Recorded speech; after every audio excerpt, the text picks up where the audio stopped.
kelompok teroris itu menjadi raja baru di lembaga tersebut, di lembaga pemasyarakatan. Bom dengan fake bom dengan yang lain itu memang cenderung kepada JAD.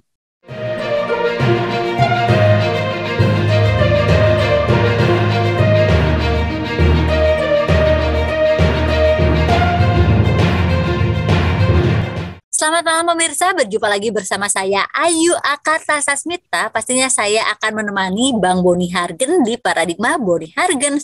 Dan malam kali ini kita akan membahas terkait isu yang lagi hangat-hangatnya nih pemirsa.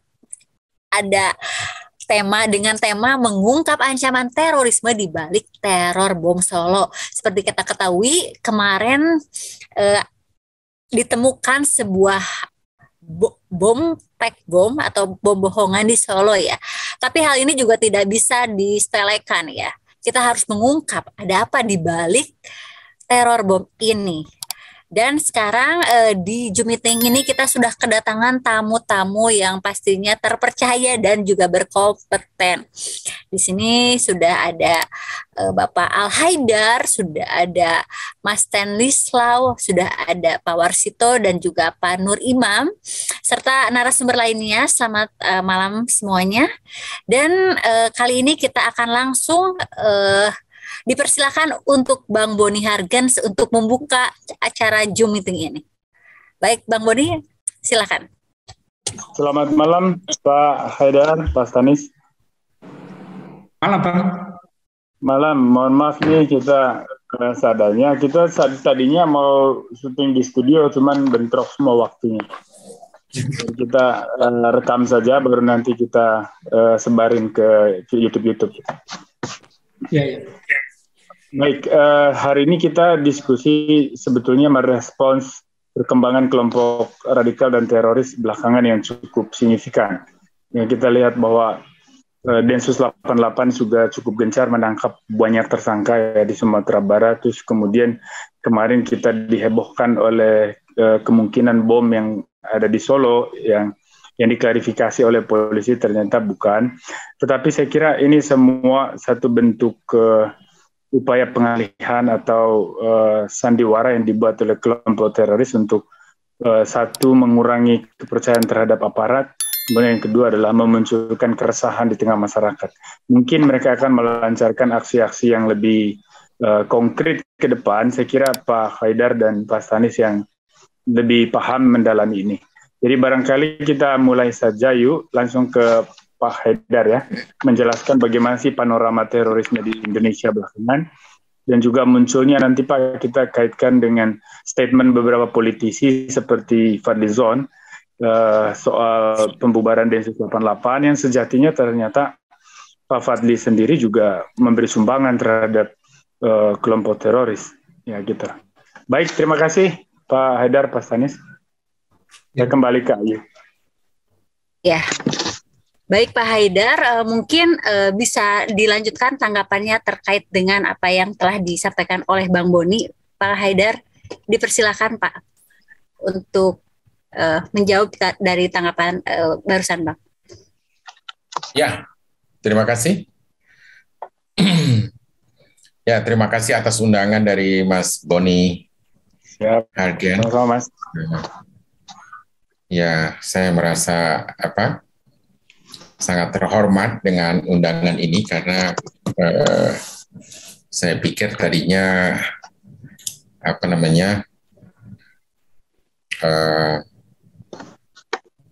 isu tentang bom Solo dianggap isu yang kecil, padahal sebenarnya adalah isu yang cukup besar ya, yang menurut saya ini merupakan prelude to revolution. Jadi ini merupakan langkah awal ataupun tahap-tahapan yang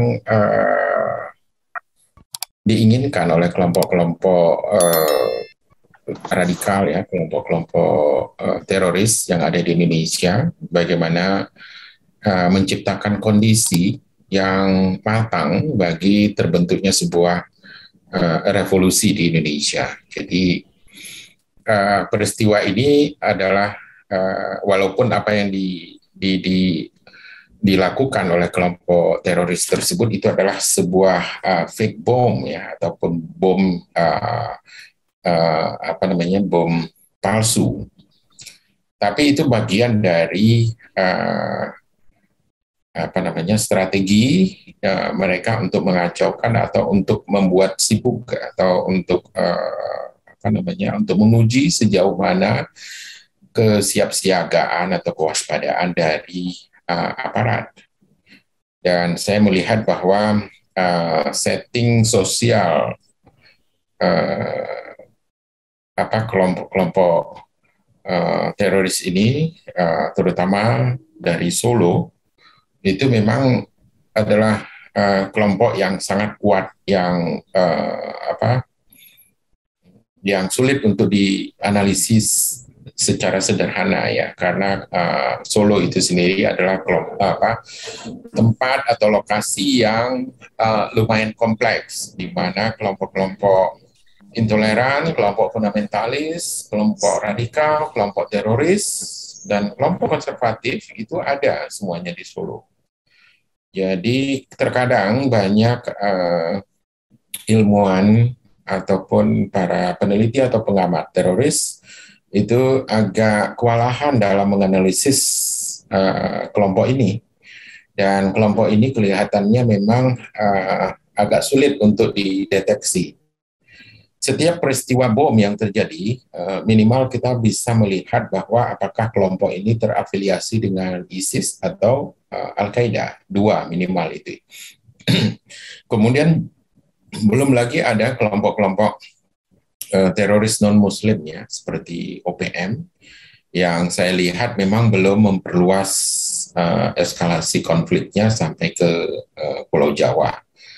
Nah, ini juga bagian dari variabel yang juga harus diperhitungkan, karena seperti kejadian bom bursa saham ya di Jakarta, dan juga bom asrama perahu ya yang di Jakarta, itu juga memperlihatkan betapa kelompok-kelompok separatis yang kemudian mengadopsi cara-cara teroris untuk mencapai tujuan-tujuan mereka. Dan di dalam studi tentang terorisme itu disebut sebagai teroris tamkin. Itu istilah yang sederhananya untuk menggambarkan bahwa terorisme ini ada terorisme yang berkelindan dengan gerakan-gerakan separatisme yang sifatnya terdiri dari anggota-anggota yang organik ya, terdiri dari satu suku ataupun satu daerah tertentu, dan kemudian sifatnya adalah selain organik dia juga teritorial, bersifat teritorial base ya, atau berbasis teritorial. Jadi seperti misalnya MIT itu tidak ingin memisahkan diri, tidak ingin membentuk sebuah negara Poso misalnya ya. Jadi itu bukan separatisme sebenarnya, tapi karena dia berbasis teritorial dan terdiri dari para pendukung yang organik, itu kita sebut sebagai terorisme tamkin. Tidak semua gerakan separatis memang melakukan terorisme. Ada juga gerakan-gerakan yang sifatnya ingin mengadakan perubahan politik seperti yang terjadi di Afrika Selatan ya, yang dilakukan oleh Nelson Mandela. Jadi dia tidak melakukan gerakan separatisme dan tidak juga melakukan gerakan terorisme, tapi basis organiknya dan basis teritorialnya memang sangat kuat. Tapi karena tidak melakukan serangan-serangan yang sifatnya mengakibatkan terjadinya kerusakan di pihak sipil dan juga kematian ataupun luka-luka di pihak sipil, maka itu tidak bisa disebut sebagai gerakan terorisme. Namun apa yang terjadi di MIT dan di Poso ya, dan juga di OPM ya, di Papua, itu sudah merupakan sebuah gerakan teror karena sudah menyasar publik sipil ya. Jadi unarmed civilian ya, jadi sipil yang tidak bersenjata, seperti para pekerja konstruksi ataupun para perawat kesehatan ataupun tenaga-tenaga medis. Ya, sebenarnya itu adalah kelompok sipil tidak bersenjata. Kalau di Solo ini merupakan sebuah lokasi yang sangat unik, yang menurut saya itu konteks sosial dan basis kultural pergerakan kelompok-kelompok intoleran, kelompok fundamentalis, kelompok radikal, dan kelompok teroris itu ada di situ. Nah, kelompok-kelompok yang mana yang kemudian kira-kira menurut analisis misalnya terkait dengan peristiwa terakhir ini, yaitu bom fake bom ya, atau bom palsu yang dibuat kemarin oleh oleh kelompok-kelompok tertentu di Solo. Dan menurut saya itu adalah strategi yang dibuat oleh kelompok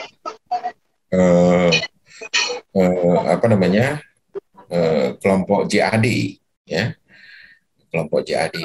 Jadi Jamaah Ansarud Daulah.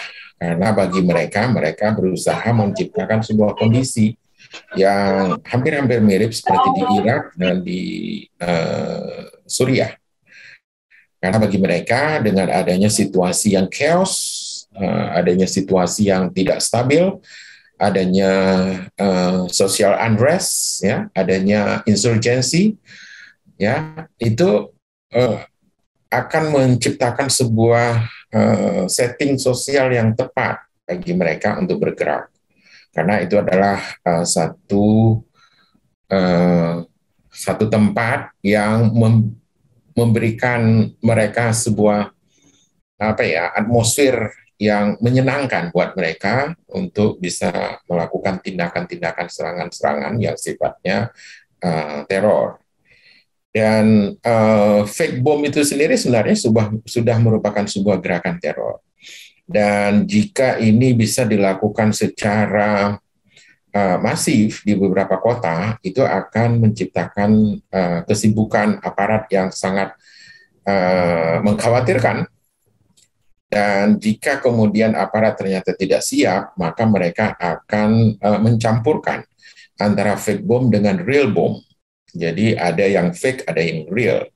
Dan saya kira ini akan menciptakan suatu situasi panik yang sangat luar biasa, yang pada akhirnya bagaimanapun itu akan membuat negara menjadi kelimpungan dalam menghadapi gerakan-gerakan seperti ini. Jadi untuk menganalisis apakah ini juga terkait dengan kelompok-kelompok misalnya JI, ya, ataupun MMI ataupun JAD, kelompok-kelompok seperti NII dan sebagainya, saya kira saya sudah mencoba untuk melihat beberapa physical and behavioral traits, ya, dan juga cultural traits dari fake bom tersebut. Jadi saya melihat bahwa fake bom ini pernah dilakukan oleh kelompok-kelompok yang berafiliasi kepada ISIS di Suriah dan Irak. Karena mereka pada saat-saat tertentu mereka tidak memiliki bahan atau material pembuat bom, material amunisi, ya, yang cukup, sehingga mereka kemudian membuat beberapa fake bom, dan mereka kemudian mengkombinasikan dengan beberapa real bom. Jadi bom-bom yang sifatnya real itu akan mereka ledakan di antara menjadi selingan, ya, sebenarnya menjadi selingan dari bom-bom yang palsu tersebut. Jadi publik ataupun aparat keamanan itu akan kebingungan dan akan menciptakan satu psikologi yang menebak-nebak akhirnya ini apakah bom palsu atau bom nyata. Kalau bom palsu kadang-kadang membuat aparat itu menjadi kebingungan dalam menanggapi ataupun merespon terhadap adanya isu-isu munculnya sebuah bom di suatu tempat.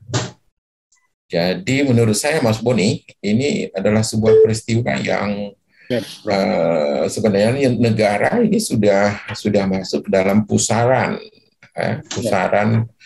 strategi teror, ya, strategi teror yang jika tidak ditanggapi secara serius, ini kita akan masuk ke dalam pusaran gerakan teror atau strategi teror yang membingungkan. Dan jika situasi ini kemudian bisa menyebar ke seluruh Indonesia, bisa dibayangkan bagaimana nanti sibuknya aparat-aparat keamanan, dan kemudian aparat keamanan juga akan kadang-kadang akan menghadapi situasi-situasi yang sangat rumit, ya. Kadang-kadang misalnya pada hari yang sama bom yang palsu itu bisa ditaruh di suatu tempat pada hari yang sama pada jam yang berbeda. Jadi ketika seluruh sumber daya aparat itu dialihkan kepada satu tempat yang ternyata adalah tempat A, misalnya tempat A di mana diletakkan fake bom, kemudian sumber daya aparat itu semuanya menuju kepada lokasi tersebut, dan kemudian teroris memasang bom yang lain pada waktu yang berbeda di tempat yang lain, dan itu menciptakan satu gap, ya, dalam merespon, ya, sehingga aparat itu seperti kecolongan nantinya. Jadi saya kira ini sebuah situasi yang memang harus ditanggapi secara serius, dan seandainya memang, ya, kelihatannya memang ada beberapa kali aparat itu sudah berhasil melakukan tindakan-tindakan preemptif, ya. Selamat datang Prof. Teddy, maaf Prof. Al-Haidar, ini ada Prof. Teddy gabung. Oh ya, silakan. Ya. Silakan Prof, lanjut. Ya, terima kasih. Jadi ya, dengan adanya situasi yang seperti ini, dan itu sudah beberapa kali sebenarnya terjadi di Indonesia juga, ya. Ada yang namanya low explosive, ada yang namanya fake bomb, ya, fake explosive. Kemudian ada yang real bomb. Nah, ini yang membuat mungkin kelompok-kelompok teroris sedang menguji sejauh mana kesiapan aparat ataupun sejauh mana respon aparat secepat apa nanti, ya. Dan saya kira ini akan masuk ke dalam pusaran strategi yang strategi teror yang sebenarnya pengulangan dari terorisme yang ada di Suriah dan di Irak, dan juga beberapa tempat lainnya seperti di Sri Lanka juga begitu.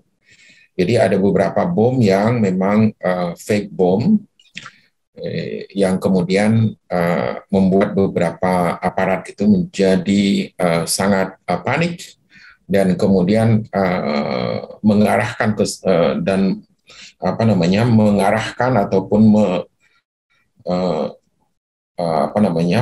memobilisasi seluruh kekuatannya yang ada itu untuk ke satu lokasi, sehingga pihak teroris itu kemudian meledakkan bom pada waktu yang tidak jauh berbeda di tempat yang tidak jauh dari lokasi fake bom tersebut.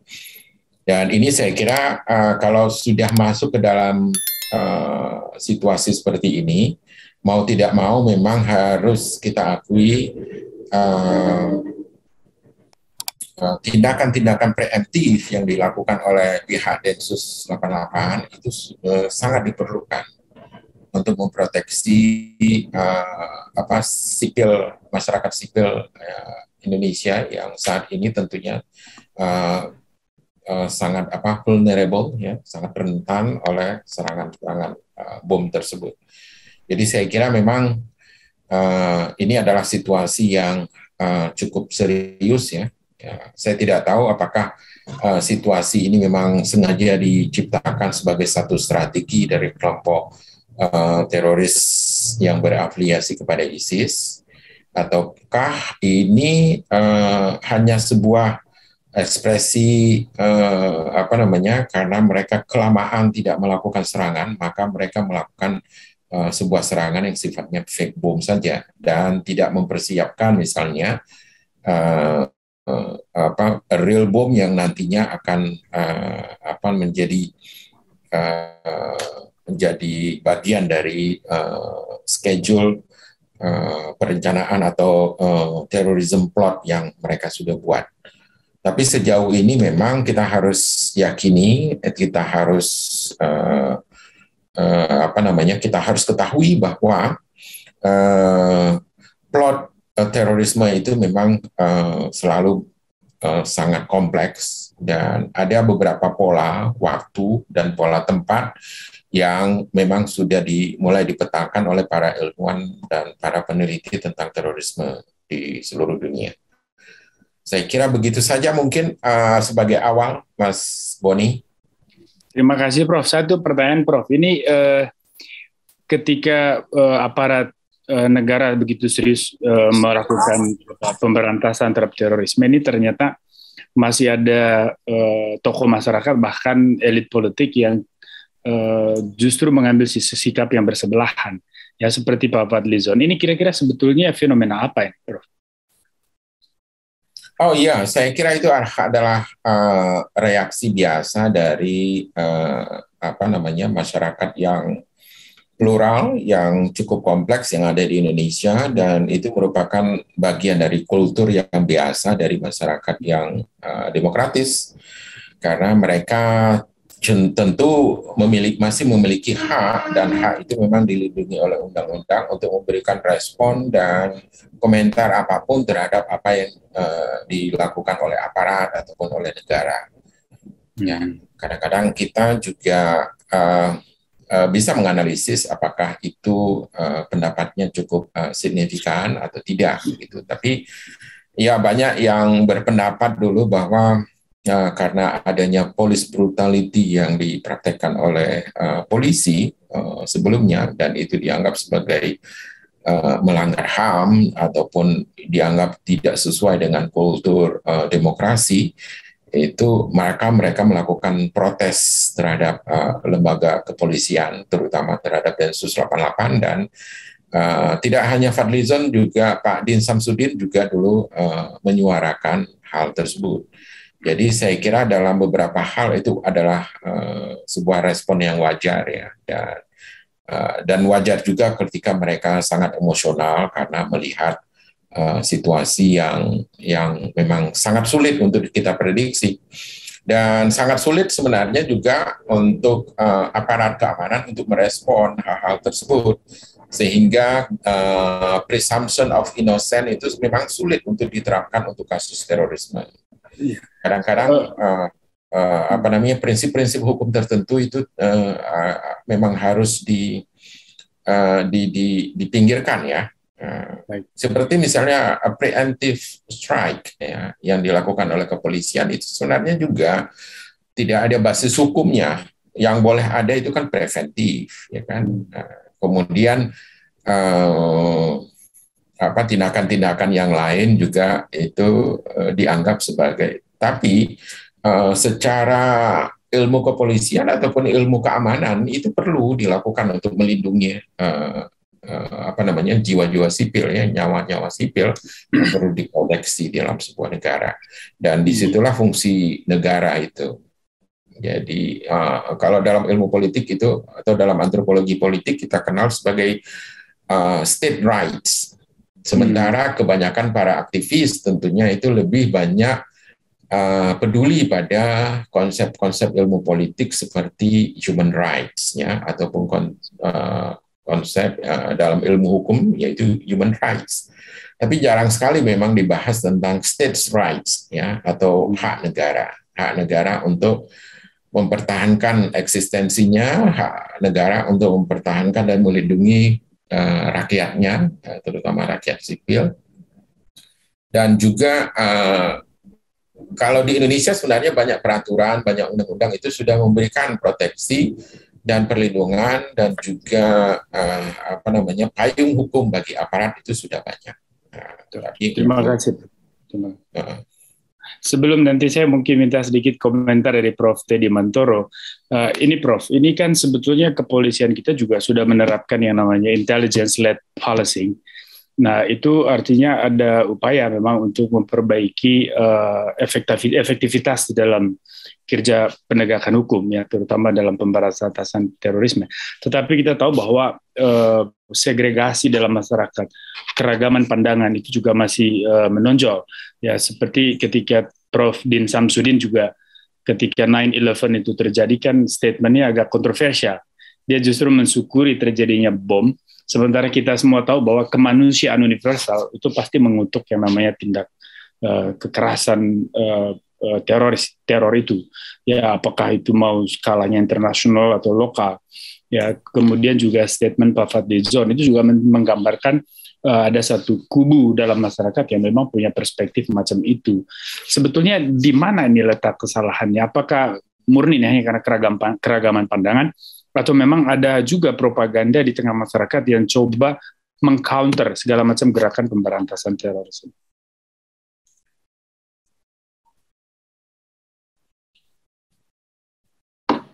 Mohon sedikit komentarnya, Prof.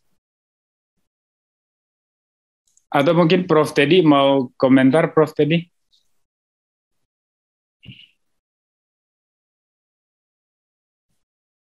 Halo, Prof. Halo, Prof. Yu, ini suara saya kedengaran nggak, Yu? Kedengeran, Bang. Kedengeran banget. Ada Pak Pratama ini ahli. Atau Pak Pratama ini ahli IT kita nih, yang populer ini di TV ini. Terima kasih sudah hadir, Dr. Pratama. Mungkin ya, ada komentar bagaimana ini penerapan intelligence-led policy-nya polisi ini kan, yang sebetulnya sudah sangat efektif ya.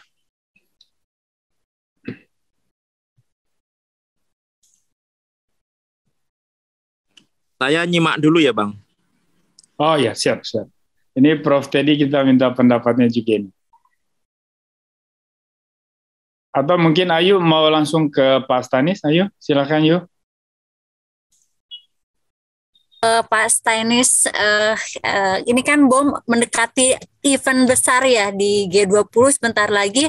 Apakah ini berarti bahwa kelompok-kelompok ini ingin memperlihatkan eksistensinya sebelum ada event besar di Indonesia begitu? Bagaimana pendapatnya, Pak Stanis? Ya. Makasih Mbak Ayu. Jadi kalau kita melihat tentang teori analisis kerawanan yang rungkun itu, kerawanan itu dinilai dari 3 hal, yaitu kemudahan diserang, kemudian bagaimana dampaknya, kemudian daya tariknya. Jadi ini fake bom ini bukan hal yang sepele atau yang bisa dibiarkan begitu saja.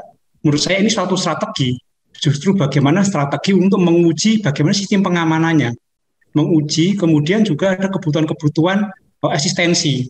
Karena ada momentum-momentum yang dimanfaatkan ketika itu bisa dilakukan atau bisa melakukan aksi di saat momentum itu, maka eksistensi dia akan naik, ya jelas naik. Dan ini suatu strategi yang memang harus diantisipasi. Jadi bukan fake bom diabaikan, ini hanya palsu, bukan gitu.